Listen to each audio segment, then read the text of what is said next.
Bilionário aposta 5 milhões num jogo de sinuca contra menino cego. E a primeira tacada choca todos. Roberto Cavalcanti nunca imaginaria que sua arrogância o levaria a enfrentar o maior desafio de sua vida contra uma criança de apenas 9 anos. O empresário bilionário estava prestes a descobrir que subestimar alguém pode custar muito mais do que dinheiro. Foi naquela tarde de terça-feira que tudo começou, quando Roberto decidiu humilhar publicamente o pequeno Miguel, depois de descobrir que o menino cego jogava sinuca no clube mais exclusivo de São Paulo. O que o empresário não sabia era que aquela partida mudaria para sempre a vida de todos os envolvidos. O problema havia começado na semana anterior, quando Lúcia Fernandes, mãe de Miguel, fora demitida injustamente de seu emprego como faxineira no edifício comercial de Roberto. A mulher trabalhava há 5 anos limpando os escritórios da empresa Cavalcanti Holdings, sempre chegando antes do horário e saindo depois de todos, sem nunca faltar um único dia. Mas Roberto a dispensara sem aviso prévio e sem justa causa, alegando cortes no orçamento, embora todos soubessem que a empresa atravessava seu melhor momento financeiro. Lúcia voltou para casa naquele dia com o coração apertado, sabendo que teria dificuldades para explicar ao filho que não teriam mais a renda fixa que tanto precisavam. Miguel, apesar de sua condição, sempre demonstrara uma maturidade impressionante para seus 9 anos, especialmente depois que o pai os abandonara 3 anos atrás, deixando apenas dívidas e promessas vazias. A criança havia nascido com uma condição rara que o deixara completamente cego, mas isso nunca o impedira de viver intensamente. Seu companheiro mais fiel era o avô materno, Benedito Santos, um homem de 68 anos que carregava no peito mais histórias do que cicatrizes. Seu Benedito fora, em tempos áureos, um dos melhores jogadores de sinuca do estado de São Paulo, conhecido nos círculos esportivos como Bené da Precisa, devido à sua precisão lendária com o taco. Mas os anos de glória ficaram no passado. Uma série de apostas mal calculadas e vícios que ele preferira esquecer levaram Benedito à ruína financeira. Perdeu a casa, o carro, os troféus e até mesmo o pequeno salão de sinuca que administrava no bairro da Vila Madalena. O que não perdeu foi o amor pelo neto e a paixão pelo jogo que corria em suas veias. Durante os últimos 2 anos, seu Benedito ensinara secretamente ao pequeno Miguel os fundamentos da sinuca. Inicialmente pensara que seria impossível, mas a criança surpreendera a todos com uma capacidade extraordinária de compreender o jogo através dos outros sentidos.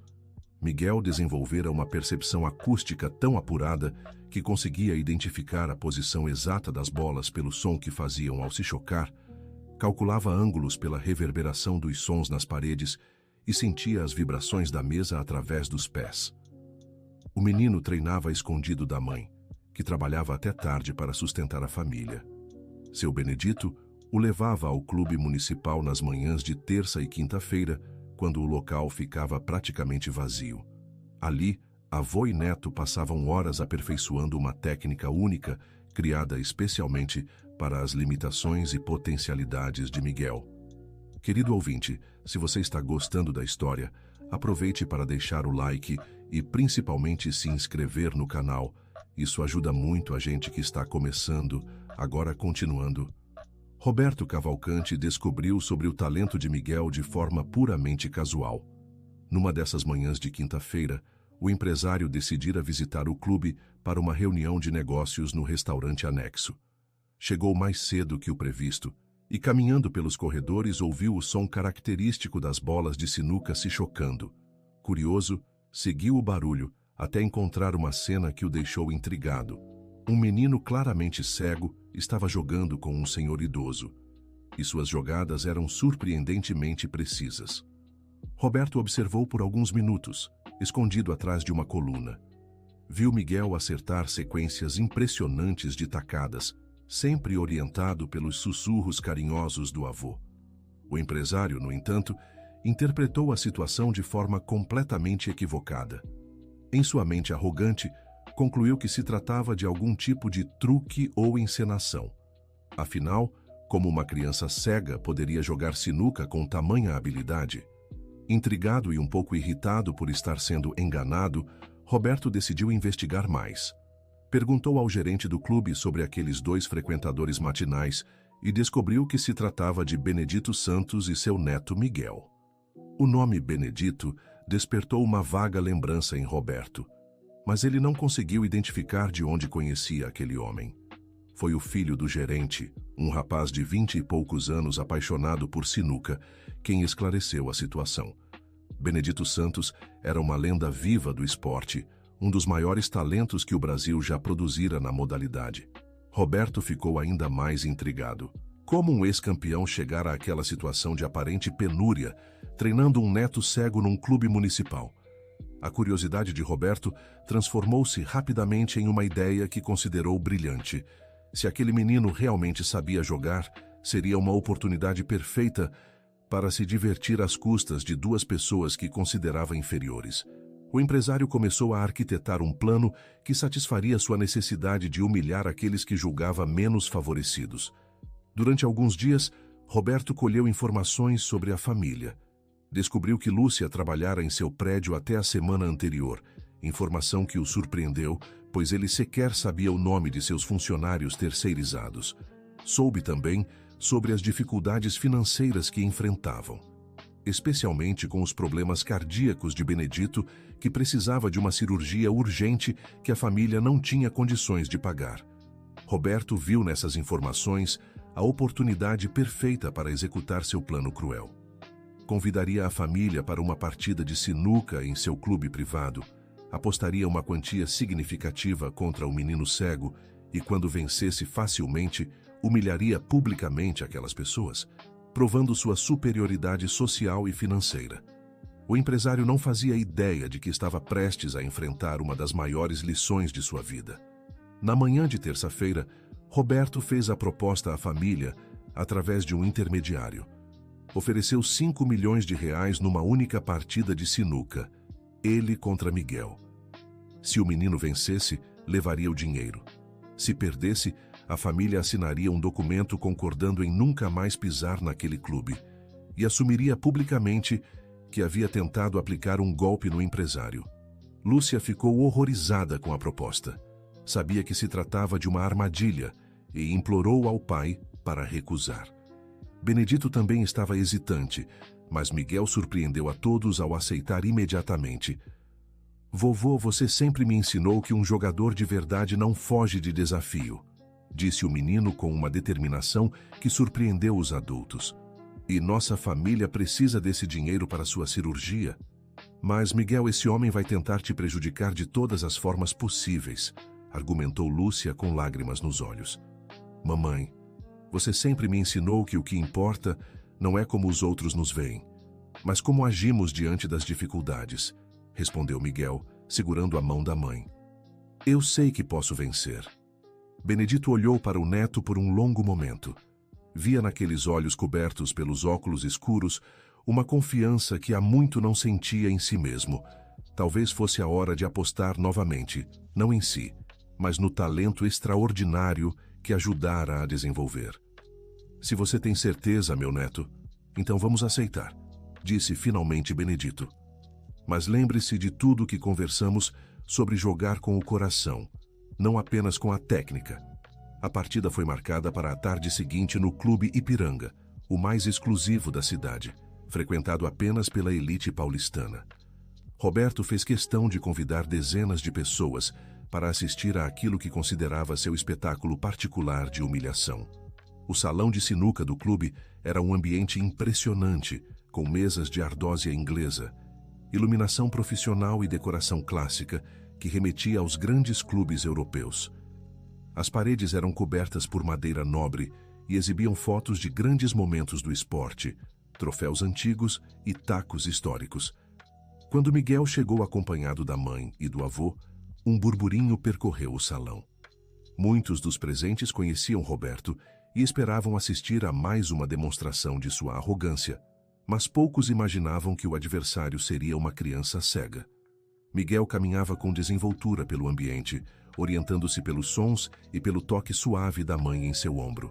Usava uma calça jeans simples, uma camisa polo branca e seus característicos óculos escuros.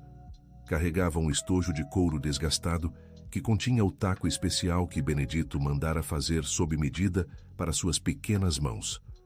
Roberto fez sua entrada triunfal alguns minutos depois, vestindo um terno italiano impecável e exibindo um sorriso confiante. Cumprimentou alguns conhecidos com a desenvoltura de quem tinha certeza absoluta da vitória. Em suas mãos, carregava um taco personalizado, feito com madeiras exóticas e detalhes em ouro, que custara mais do que muitas pessoas ganhavam em um ano. Então este é o famoso prodígio da sinuca, disse Roberto, aproximando-se de Miguel com um tom claramente sarcástico. Devo admitir que estou curioso para ver como isso funciona. Miguel estendeu a mão em direção à voz de Roberto, num gesto educado de cumprimento. Boa tarde, Sr. Cavalcanti. Meu nome é Miguel. Muito prazer em conhecê-lo. Roberto apertou a mão da criança com força excessiva, tentando intimidá-la, mas Miguel não demonstrou qualquer sinal de desconforto. Espero que você esteja preparado para uma lição sobre sinuca de verdade, garoto, sussurrou Roberto, pensando que apenas Miguel o ouviria. Eu também espero aprender muito hoje, senhor, respondeu Miguel em voz alta, para que todos ouvissem. Meu avô sempre diz que cada jogo é uma oportunidade de crescer como pessoa. A resposta educada e madura da criança deixou alguns dos presentes impressionados, enquanto outros sussurravam comentários sobre a ousadia daquela família em desafiar Roberto Cavalcanti. Benedito aproximou-se discretamente do neto e sussurrou algumas orientações finais. Lembre-se, Miguel, sinta a mesa, escute as bolas, mas, principalmente, jogue com o coração limpo. Independente do resultado, você já me deixou orgulhoso. Vovô, hoje vou jogar não apenas por mim, mas por todos que já duvidaram de nós, respondeu Miguel, ajustando os óculos escuros. O árbitro da partida, um senhor respeitado nos círculos da sinuca paulistana, explicou as regras. Seria uma partida simples. Cada jogador tentaria encaçapar o maior número de bolas em sua vez. Quem terminasse com mais bolas, venceria. Roberto insistiu em jogar primeiro, confiante de que uma demonstração inicial de habilidade intimidaria o adversário. O empresário posicionou-se na mesa com gestos teatrais, claramente tentando impressionar a plateia. Fez algumas jogadas técnicas corretas, mas sem brilhantismo, acertando 4 bolas antes de errar uma tacada que julgara fácil. A pressão de ter tantos olhares sobre si e a ansiedade de humilhar rapidamente o adversário o fizeram cometer erros que normalmente não cometeria. Bem, agora é sua vez, garoto, disse Roberto, afastando-se da mesa com um sorriso forçado. Vamos ver do que você é capaz. Miguel aproximou-se da mesa, acompanhado por Benedito, que o orientou sobre a posição inicial das bolas restantes. O menino tocou delicadamente as bordas da mesa, familiarizando-se com suas dimensões. Pegou seu taco e fez alguns movimentos no ar, como se estivesse calibrando sua percepção do espaço. O silêncio no salão era absoluto.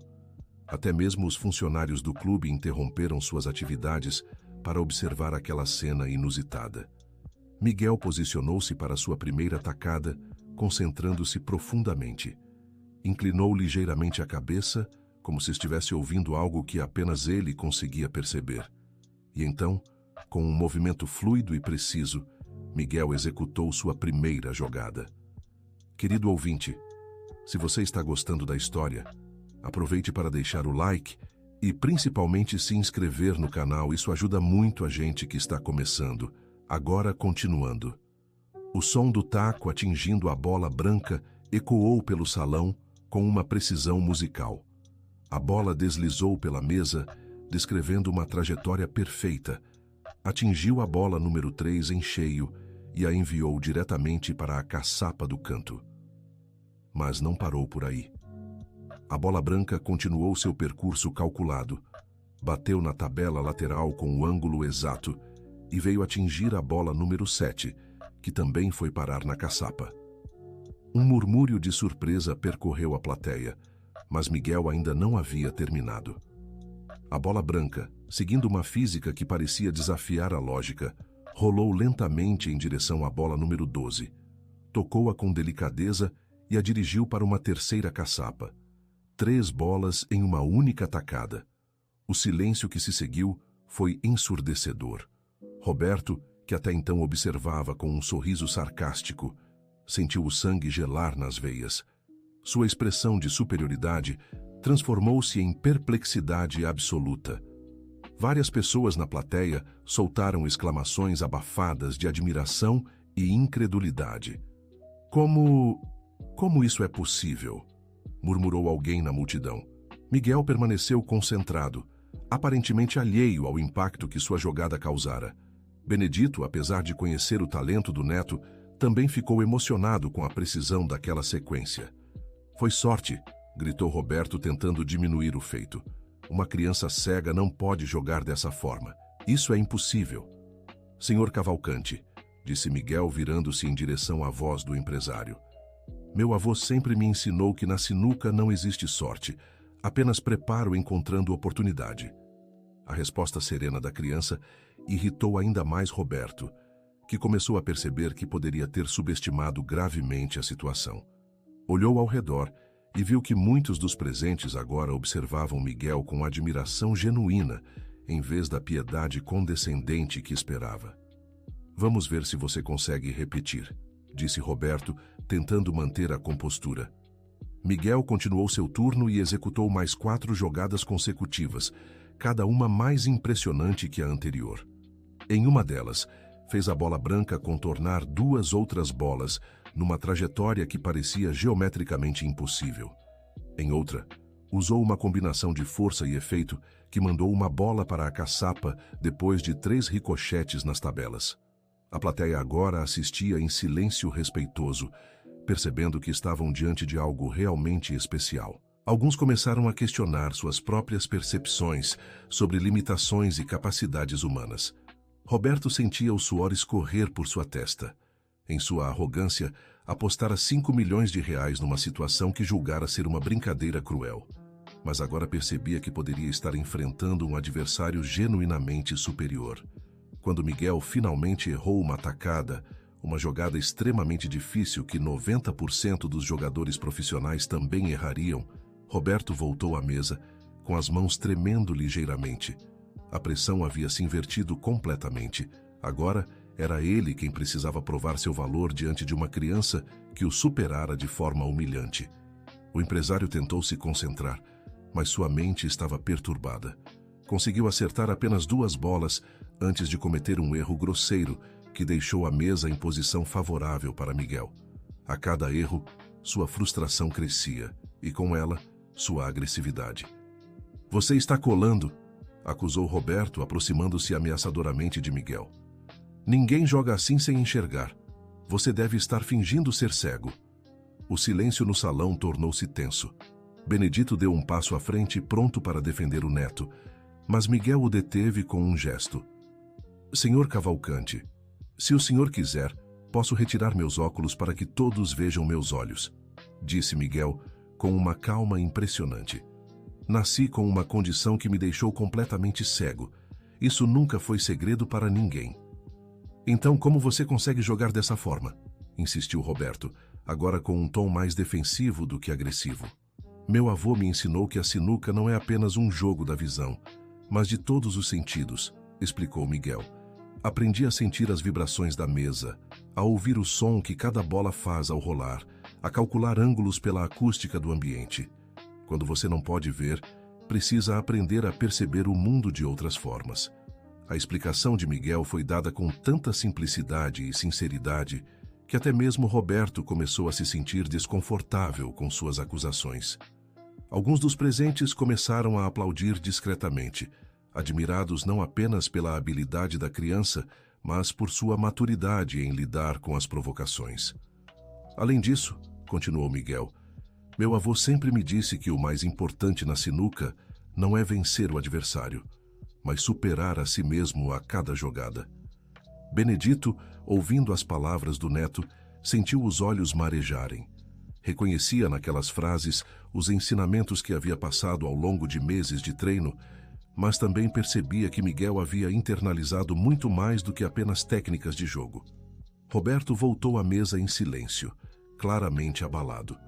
Tentou se concentrar nas próximas jogadas, mas sua mente estava dividida entre a frustração de estar perdendo e uma crescente admiração pela maturidade daquela criança. Conseguiu acertar algumas bolas, mas sem a mesma fluência e confiança que demonstrara no início. Durante uma pausa, quando Miguel estava estudando uma jogada particularmente difícil, uma senhora idosa na plateia se aproximou de Benedito.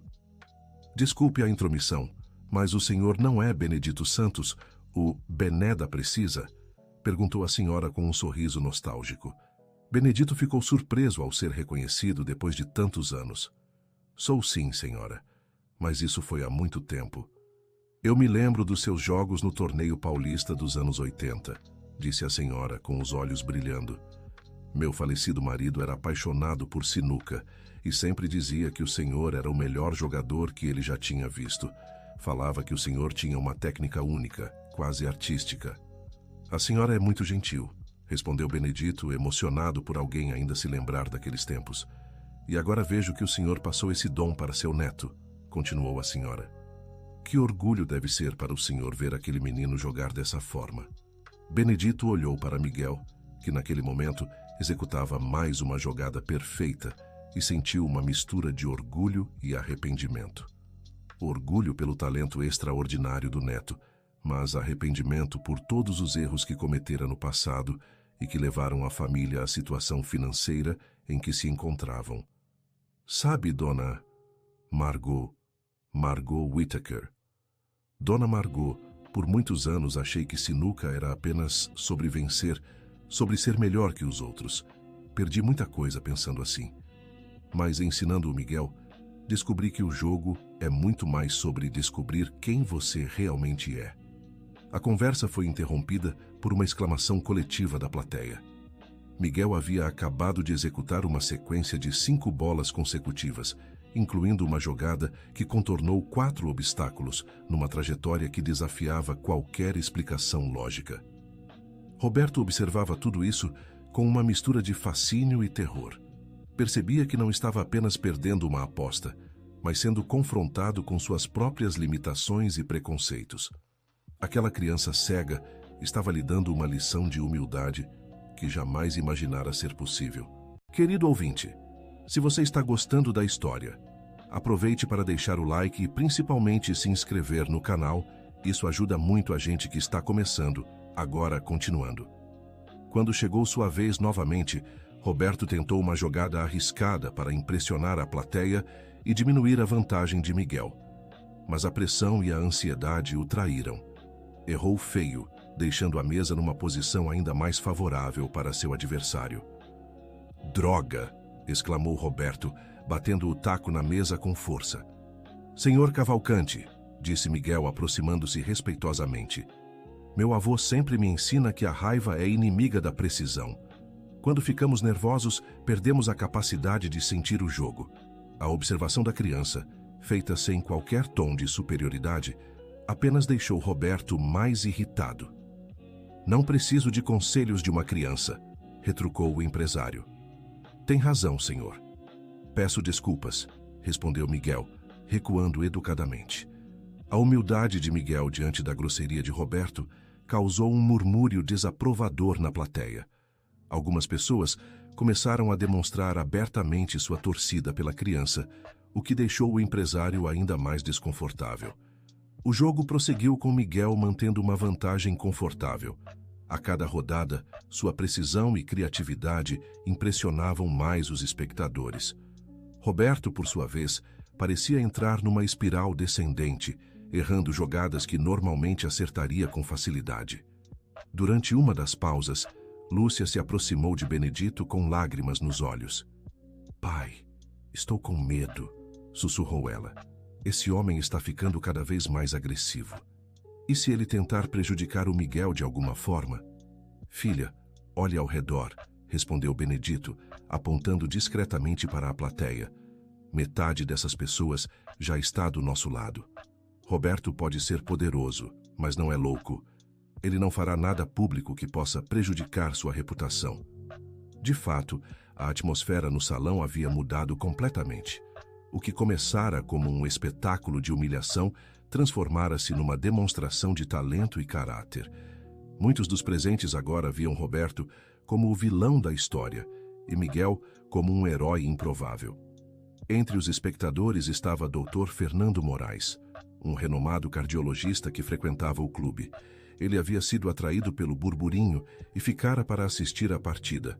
Observando Benedito de longe, notou alguns sinais que o preocuparam: a palidez, a respiração ligeiramente ofegante, o suor excessivo. Durante uma pausa mais longa, Dr. Moraes se aproximou de Benedito. Com licença, senhor. Sou médico e notei que o senhor não parece estar se sentindo muito bem. Está tudo certo? Benedito tentou disfarçar, mas a preocupação do médico era evidente. Apenas um pouco de ansiedade, doutor. Nada demais. O senhor tem algum problema cardíaco? Insistiu Dr. Moraes. Sim, preciso de uma cirurgia, mas... Benedito hesitou, constrangido por discutir problemas financeiros com um estranho. Entendo, disse o médico, compreendendo a situação. Se me permitir, gostaria de examiná-lo depois do jogo e, independentemente do resultado desta partida, talvez possamos conversar sobre seu tratamento. Benedito agradeceu emocionado, mas insistiu que não queria caridade. Dr. Moraes sorriu e disse que não se tratava disso, mas de uma possível colaboração. Explicou que estava desenvolvendo um projeto social de atendimento médico e que a história da família havia despertado seu interesse genuíno. A conversa foi interrompida quando Miguel chamou o avô de volta à mesa. O menino havia percebido a agitação ao redor e queria ter certeza de que tudo estava bem. Vovô, está tudo certo? Está sim, meu neto. Continue concentrado no seu jogo. Miguel retomou a partida com renovada determinação. Executou uma série de jogadas que arrancaram aplausos espontâneos da plateia. Em uma delas, usou um efeito tão complexo que a bola branca fez um movimento que parecia desafiar as leis da física, contornando 3 obstáculos antes de acertar o alvo. Roberto observava tudo com uma mistura de admiração e desespero. Começava a perceber que não estava apenas sendo derrotado no jogo, mas também moralmente. A dignidade e o talento daquela família contrastavam brutalmente com sua própria arrogância e mesquinhez. Foi nesse momento que uma memória antiga emergiu na mente de Roberto. O nome Benedito Santos finalmente fez sentido. Seu próprio pai, Arnaldo Cavalcanti, falara sobre esse homem muitas vezes quando Roberto era criança. Arnaldo havia sido um empresário bem-sucedido, mas também um grande admirador da sinuca, e sempre mencionava um jogador excepcional que o havia impressionado profundamente. Benedito Santos, murmurou Roberto, interrompendo o jogo. Sim, respondeu Benedito, virando-se para ele. O senhor conheceu meu pai, Arnaldo Cavalcanti? Benedito ficou surpreso com a pergunta. Arnaldo Cavalcanti. Sim, conheci. Um homem íntegro e respeitoso. Jogamos juntos algumas vezes há cerca de 20 anos. Por que pergunta? Ele era meu pai, disse Roberto com uma voz mais suave do que vinha usando até então. Seu pai? Benedito ficou claramente emocionado. Arnaldo faleceu? Há 5 anos. Câncer. Sinto muito. Ele era um homem bom. Falava sempre sobre você. Dizia que tinha um filho que iria superar todos os seus feitos. Roberto sentiu um aperto no peito. Raramente pensava no pai nos últimos anos, especialmente nos valores que ele tentara lhe ensinar. Arnaldo sempre fora um empresário bem-sucedido, mas também um homem que respeitava pessoas de todas as classes sociais e acreditava que o caráter valia mais que a conta bancária. Ele gostava de jogar sinuca, continuou Benedito. Não era técnico como você, mas jogava com paixão. Dizia que a sinuca o ensinava sobre paciência e humildade. Eu me lembro dele falando sobre um jogador extraordinário que havia conhecido, disse Roberto com uma voz cada vez mais reflexiva. Um homem que jogava como se a sinuca fosse uma arte. Era o senhor? Provavelmente. Seu pai sempre foi muito generoso com elogios. A conversa foi criando um clima estranho na partida. Roberto começou a ver Benedito não como um adversário a ser humilhado, mas como uma conexão com o pai que havia perdido. E, por extensão, começou a ver Miguel de forma diferente também. O jogo continuou, mas agora com uma atmosfera completamente transformada. Roberto ainda tentava vencer, mas sua agressividade havia sido substituída por uma competitividade mais respeitosa. Miguel, percebendo a mudança, também alterou ligeiramente sua postura, mantendo a concentração, mas demonstrando mais simpatia pelo adversário. Foi durante essa fase mais amigável da partida que algo inesperado aconteceu. Miguel estava preparando uma jogada particularmente difícil quando parou subitamente, inclinou a cabeça como se estivesse ouvindo algo distante e se dirigiu a Roberto. "Senhor Cavalcante, posso fazer uma pergunta?" "Claro. Por que o senhor demitiu minha mãe?" A pergunta pegou Roberto completamente desprevenido. Ele havia esquecido momentaneamente que Lúcia trabalhara em seu prédio. Foram cortes necessários no orçamento, respondeu automaticamente. "Mas vovô sempre diz que uma pessoa honesta merece uma segunda chance antes de perder o emprego", disse Miguel com sua caracteristicamente serena. "Mamãe trabalhou 5 anos no seu prédio e nunca faltou nenhuma vez. Ela fez alguma coisa errada?" Roberto ficou em silêncio. Não havia resposta honesta que pudesse dar sem admitir sua injustiça. Lúcia havia sido demitida não por incompetência ou necessidade econômica, mas porque Roberto quisera demonstrar poder sobre seus funcionários terceirizados. "Não, ela não fez nada errado", disse finalmente. "Então por que a demitiu?" A pergunta simples e direta de uma criança de 9 anos expôs toda a crueldade desnecessária da ação de Roberto. Ele se sentiu menor do que nunca. "Eu cometi um erro", admitiu Roberto, surpreendendo a todos, inclusive a si mesmo. Miguel sorriu pela primeira vez desde o início da partida. "Meu avô diz que admitir um erro é o primeiro passo para consertar as coisas." A sabedoria da criança tocou Roberto profundamente. Começou a compreender que estava diante de uma família que, apesar das dificuldades financeiras, possuía uma riqueza moral que ele havia perdido há muito tempo. A partida aproximava-se da reta final. Miguel mantinha uma vantagem significativa, mas Roberto havia melhorado consideravelmente depois que a tensão diminuíra. Conseguiu executar algumas jogadas de qualidade, arrancando aplausos respeitosos da plateia. Foi nesse momento que Dr. Moraes notou que Benedito estava passando mal. O idoso tentava disfarçar, mas sua respiração estava claramente irregular e ele suava excessivamente. "Senhor Santos, preciso insistir. O senhor não está bem", disse o médico, aproximando-se discretamente. "Estou bem, doutor. Só quero ver meu neto terminar este jogo." Mas Dr. Moraes, com sua experiência médica, percebeu que Benedito estava tendo sinais de uma possível arritmia cardíaca. A emoção e tensão do jogo estavam colocando uma pressão excessiva em seu coração já debilitado. "Senhor Santos, com todo respeito, o senhor está tendo uma crise cardíaca leve. Precisa se sentar e tomar sua medicação agora." A preocupação evidente do médico chamou a atenção de Lúcia, que imediatamente correu para o pai. "Pai, o que está acontecendo?" Miguel, com sua audição apurada, percebeu a agitação e parou o jogo. "Vovô, o que houve?" Benedito tentou tranquilizar a todos, mas Dr. Moraes foi firme. "Ele precisa de atendimento médico imediato. Não é grave ainda, mas pode se tornar se não for tratado." Roberto, observando a cena, sentiu uma pontada de culpa. Percebia que sua partida cruel estava colocando em risco a saúde de um homem idoso que só queria ver o neto jogar. "Podemos parar o jogo", ofereceu Roberto. "A saúde de seu avô é mais importante." "Não", disse Miguel com determinação. "Vovô sempre me ensinou a terminar o que comecei." "Ele vai ficar bem, Dr. Moraes pode cuidar dele, mas eu vou terminar esta partida." "Miguel, meu neto", começou Benedito, mas foi interrompido. "Vovô, você sempre disse que um homem não abandona seus compromissos.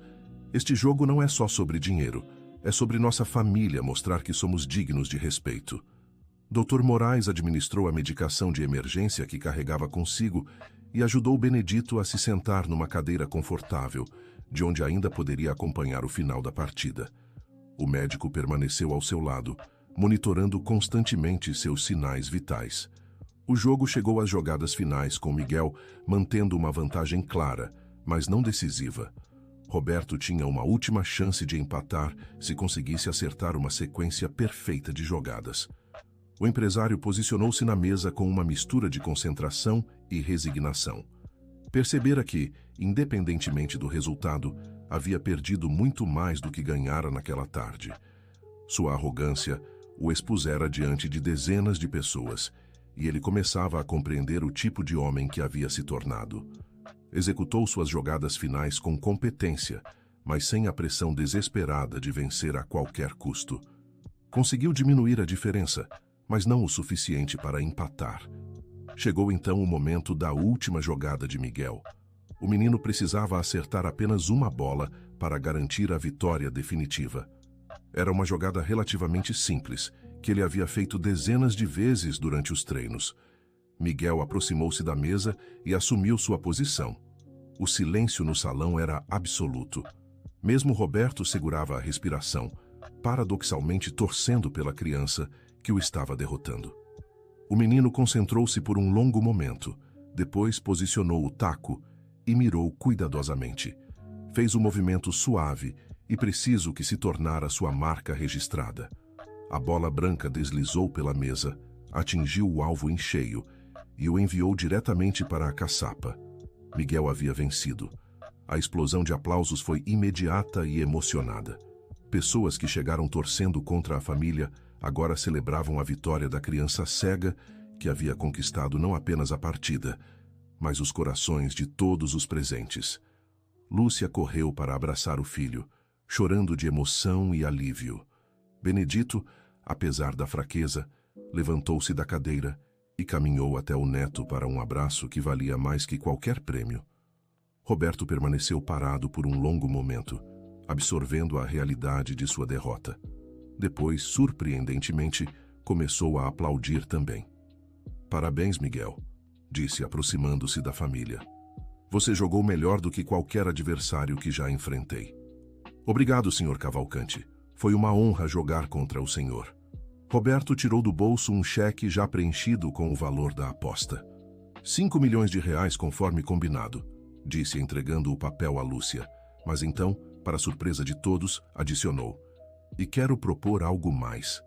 Lúcia, gostaria que voltasse a trabalhar na minha empresa, mas não como faxineira. Quero oferecer a você uma posição na área administrativa, com um salário digno e plano de saúde completo para toda a sua família." Lúcia ficou atônita. Não conseguia acreditar no que estava ouvindo. "Eu não sei o que dizer." "E Miguel", continuou Roberto dirigindo-se ao menino, "gostaria de patrocinar sua carreira na sinuca. Você tem um talento extraordinário que merece ser desenvolvido profissionalmente." "Por que está fazendo isso?" perguntou Miguel, genuinamente curioso. Roberto pensou por um momento antes de responder. "Porque hoje vocês me ensinaram algo que eu havia esquecido há muito tempo. Meu pai sempre dizia que o verdadeiro sucesso na vida não se mede pelo quanto você tem, mas pelo tipo de pessoa que você é. Vocês me lembraram disso." Dr. Moraes, que havia acompanhado toda a conversa, aproximou-se do grupo. "E quanto à cirurgia do Sr. Benedito, eu gostaria de operá-lo gratuitamente. Considere isso minha contribuição para uma família que nos deu uma lição de vida hoje."